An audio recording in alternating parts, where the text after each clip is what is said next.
Well, Fred Meier's caring and generosity are well known, and for every store or institution that bears his name, there are little-known gestures that touch several lives also.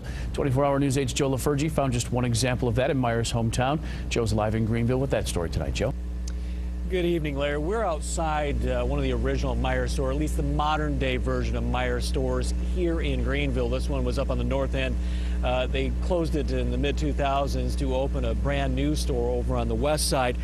The store stood empty for a little while until members of Jesus non-denominational church, who needed a lot of room for their food pantry and other missions, started laying their hands on the building. Now we're talking laying their hands on the building literally, in their words, claiming it for the work of Jesus. Well, their prayers were eventually answered. A few years later, Meijer Corporation donated the building to the church. Members say their prayers helped, but it was a chance meeting with Fred Meijer years earlier, actually decades earlier, that would help bring everything together. You see, back in the late 1960s, Bishop Tom Turner Sr., then a young pastor, was collecting donations for the needy along Alpine Avenue. It was Christmas time, and a man stood outside the Meijer store there on Alpine, and he asked the pastor what he needed.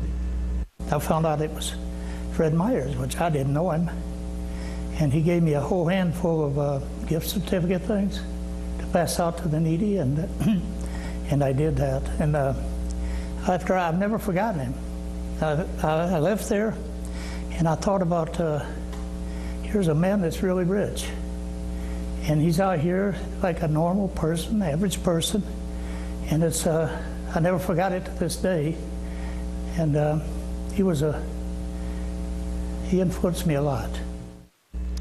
The bishop says he doesn't know if Fred Meijer had any actual direct influence on giving the church to the building you see behind me right now, but he says it's obviously that Mr. Meier's influence, his giving attitude, really went down into the corporate chain, and that helped get the church this building they needed. Live in Greenville, Joe LaFurgey, 24-hour News 8.